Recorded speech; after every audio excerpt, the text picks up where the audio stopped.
BCom part first के विद्यार्थियों के लिए जो JNV के पाठ्यक्रम में हो या MDS यूनिवर्सिटी के पाठ्यक्रम में हो या राजस्थान विश्वविद्यालय के पाठ्यक्रम में हो, उन विद्यार्थियों के जो पाठ्यक्रम में बदलाव किए गए, उन बदलावों के अंदर एक महत्वपूर्ण विषय मूल्य नीति, प्राइस मैकेनिज्म पॉलिसी, इसकी जानकारी विद्यार्थियों को बेसिक नॉलेज के रूप में होना अति आवश्यक है। मूल्य नीति एक विक्रेता के लिए बाजार की संरचना में एक क्रिटिकल टास्क रहता है, क्योंकि कॉस्ट एनालिसिस करके वो अपने उत्पाद का, अपने विक्रय योग्य माल का तो आकलन कर सकता है, उसकी कॉस्ट को और अपने मार्जिन को सम्मिलित करके, परंतु बाजार के अंदर कंपटीशन को देखते हुए मोनोपोली वगैरह भी रहती है।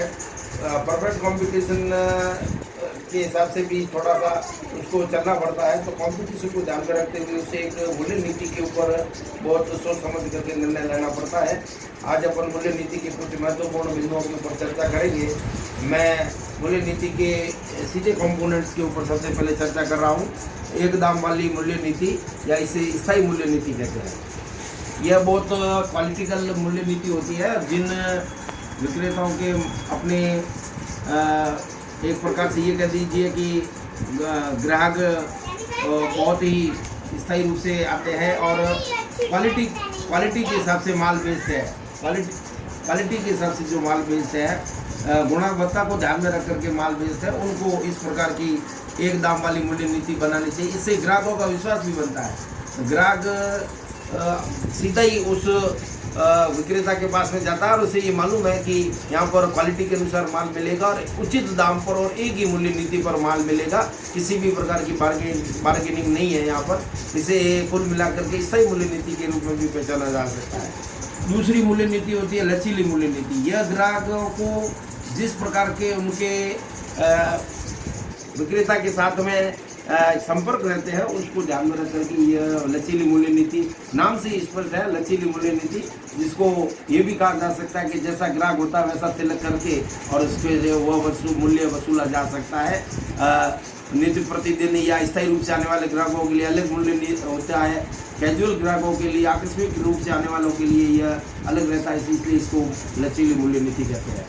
मलाई उतारने वाली मूल्य नीति यह एक बहुत ही महत्वपूर्ण नीति होती है। जिस प्रकार गृहणियाँ भगोनी में दूध गर्म करके और उस पर मलाई उतारती है और धीरे धीरे औंस को करती है ताकि क्या दूध भी जले नहीं और मलाई भी उतरती जाए, ऐसी ही मूल्य नीति जब विक्रेता को ये मालूम पड़ता है कि बाजार के अंदर वस्तु विशेष की कमी है या उसके उत्पाद जो विक्रय योग्य है उसकी कमी है, तो वह अपने ग्राहकों को आकर्षित करने के लिए इस प्रकार की मलाई उतारने वाली मूल्य नीति में भावों के अंदर भी वृद्धि करता है, परंतु ग्राहकों को ये महसूस होने नहीं देता है कि वो उनसे ऊंचा मूल्य वसूल कर रहा है। वो धीरे धीरे मलाई भी उतारता रहता है और ग्राहकों को भी जमा रखता है। इस प्रकार ये भगोनी में जैसे दूध को गर्म करके मलाई उतारते वैसे ये मूल्य वसूल किया जा सकता है। एकाधिकारी मूल्य नीति, जब विक्रेता को ये लगता है कि बहुत महत्वपूर्ण रूप से मेरे पास में माल है और किसी भी प्रकार के बाजार के अंदर इसकी पूर्ति का अभाव हो गया है, तो यह एक मुश्त मूल्य नीति के रूप में भी ग्राहक करता है, परंतु ऐसे ग्राहकों को ऐसे किसी भी प्रकार का शोषण नहीं हो, उस बात का भी ध्यान रख करके एकाधिकारी मूल्य नीति अपनाई जा सकती है। कीमत नेतृत्व या प्रधान कीमत बाजार के अंदर जो बड़ी फर्म होती है या जो लीडर प्राइस करने वाले होते हैं, जैसे संघ की कीमत है, यूनियन की कीमत वगैरह होती है, तो ऐसे प्रधान फर्म वो मूल्य का निर्धारण करती है और उस मूल्य के ऊपर सभी फर्में एक प्रकार से यूनियन बना करके इस प्रकार के मूल्यों के अंदर अपना वस्तु का विक्रय करती है। इसे लीडरशिप प्राइस भी कहते हैं। और अंत में एक गठबंधन कार्टेल बाजार होता है। गठबंधन कार्टेल बाजार के अंदर ग्राहक जो होता है वो अपने आप को एक प्रकार से ठगा हुआ भी महसूस करता है, क्योंकि इसके अंदर सभी फर्में एक बाजार को घेर देती है और अपनी मनचाही कीमतें वसूल करती है। जैसे टेलर एसोसिएशन ने ये तय कर दिया कि हमारी ड्रेस की सिलाई है वो 500 रुपये रहेगी, तो उन्होंने सभी प्रकार की फर्में उसमें सम्मिलित हो जाती है और 500 रुपये से कम पर कहीं पर भी ड्रेस सिली नहीं जाती है। इससे ग्राहक कहीं पर भी जाएगा तो भी उसे 500 रुपये देने पड़ेगा। तो इससे ये लगता है कि ग्राहकों को ज़्यादा कीमत देनी पड़ती है, ग्राहक इसमें ठगा हुआ महसूस करता है। ये गठबंधन की कीमत होती है, विशेष रूप से ट्रक ऑपरेटर यूनियन हैं या इस प्रकार के जो मोनोपोली के आइटम होते हैं उसमें यूनियन बना करके ये किया जा सकता है। ये मूल्य नीति के कुछ